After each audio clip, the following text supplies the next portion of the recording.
নমস্কার বন্ধুরা, সকলকে আমার চ্যানেলে স্বাগত। রাজ্যের সমস্ত ধরনের সরকারি কর্মচারীর পাশাপাশি সমস্ত ধরনের পেনশনার বা ফ্যামিলি পেনশনারদের জন্য এই মুহূর্তে পশ্চিমবঙ্গ রাজ্য সরকারের অর্থ দপ্তর থেকে একটি অত্যন্ত গুরুত্বপূর্ণ অর্ডার জারি করা হয়েছে। কী সেই অর্ডারে কী কী বলা হয়েছে সকল কিছু আজকের ভিডিওতে বিস্তারিতভাবে আলোচনা করব। ভিডিওটি সকল ধরনের কর্মচারীর পাশাপাশি সমস্ত ধরনের পেনশনার বা ফ্যামিলি পেনশনারদের জন্য অত্যন্ত গুরুত্বপূর্ণ, তাই প্রথম থেকে শেষ পর্যন্ত অবশ্যই ধৈর্য সহকারে দেখবেন এবং ভালো লেগে থাকলে অবশ্যই একটি লাইক করবেন এবং সকলের সঙ্গে শেয়ার করবেন। আর সেই সাথে এই চ্যানেলে যদি প্রথমবার হয়ে থাকেন এই রকমের ইনফরমেটিভ ভিডিও আরও দেখার জন্য যারা এখনও পর্যন্ত এই চ্যানেলটিকে সাবস্ক্রাইব করেননি তারা অবশ্যই চ্যানেলটিকে সাবস্ক্রাইব করে নিতে ভুলবেন না।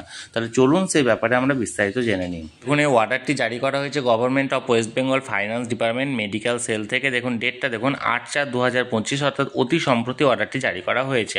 নোটিফিকেশানে কি বলা হয়েছে দেখুন, the following private health care organisation have been assessed as service provider on the basis of facilities available there for rendering medical attendance and treatment to the state government employees or pensioner and their eligible beneficiaries under the West Bengal Health Scheme for all employees and pensioner cashless medical treatment scheme 2024।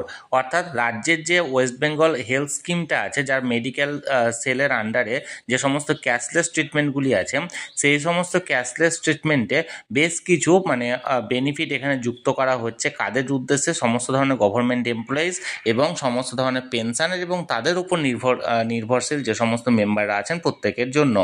The health care organisation have inked the memorandum of agreement with the government of West Bengal for this purpose for a period up to 31st March 2027 or they are modified or revoked whichever is earlier from the date of the notification। এবং এই সমস্ত health care organisation যেগুলো যুক্ত হচ্ছে সেগুলো কতদিন পর্যন্ত যুক্ত থাকবে? 31শে মার্চ 2027 সাল পর্যন্ত এই সমস্ত হেলথ কেয়ার অর্গানাইজেশনগুলি বা অর্থাৎ যে 5টি হেলথ কেয়ার অর্গানাইজেশন যুক্ত হচ্ছে সেই সমস্তগুলি যুক্ত থাকবে, বা তার আগে যদি কোনো রকম কোনো অর্ডার বা নোটিফিকেশান জারি করে সেই দিন পর্যন্ত যুক্ত থাকবে। এবার দেখুন এখানটায় কী কী হসপিটাল বা কী কী হেলথ কেয়ার অর্গানাইজেশন নতুনভাবে এই ক্যাশলেস ট্রিটমেন্টের আন্ডারে যুক্ত হচ্ছে। নাম্বার 1 দেখুন, গ্যালাক্সি সুপার স্পেশালিটি হসপিটাল। এটা অ্যাড্রেসটা হচ্ছে কল্যাণী, ব্যারাকপুরে আছে। এটা ক্লাস 1 মাল্টি স্পেশালিটি হসপিটাল, এটা যুক্ত হচ্ছে। 2 নম্বর দেখুন হীরামণি মেমোরিয়াল হসপিটাল, যেটা কৃষ্ণনগরে আছে, এটাও ক্লাস 1 মাল্টি স্পেশালিটি হসপিটাল। তারপর দেখুন 3 নম্বর মেডিকেয়ার জেনারেল হসপিটাল, যেটা আছে বিষ্ণুপুরে অর্থাৎ বাঁকুড়াতে, এটাও ক্লাস 1 মাল্টি স্পেশালিটি হসপিটাল।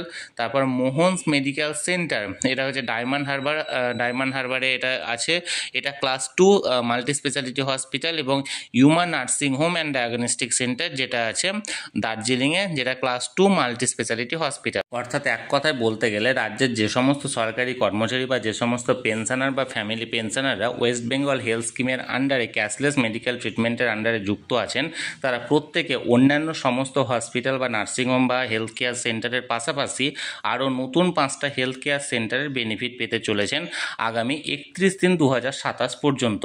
অর্থাৎ 2027-এর 31শে মার্চ পর্যন্ত অন্যান্য সমস্ত ধরনের হেলথ কেয়ার সেন্টারের পাশাপাশি এই 5টি নতুন হেলথ কেয়ার সেন্টারের সুবিধা তারা পেতে চলেছে। তাহলে বন্ধুরা, ওয়েস্ট বেঙ্গল হেলথ স্কিম সংক্রান্ত যে অর্ডারটি অতি সম্প্রতি জারি করা হয়েছিল ওয়েস্ট বেঙ্গলের ফাইন্যান্স ডিপার্টমেন্ট থেকে, সেই অর্ডারটি সম্পর্কে আমি আপনাদের সঙ্গে এখানে বিস্তারিতভাবে আলোচনা করলাম।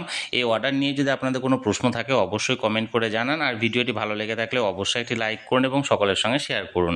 আর সেই সাথে এই চ্যানেলে যদি প্রথমবার হয়ে থাকেন এই রকমের ইনফরমেটিভ ভিডিও আরও দেখার জন্য যারা এখনও পর্যন্ত এই চ্যানেলটিকে সাবস্ক্রাইব করেননি তারা অবশ্যই চ্যানেলটিকে সাবস্ক্রাইব করে রাখুন। ধন্যবাদ, দেখা হচ্ছে পরের ভিডিওতে।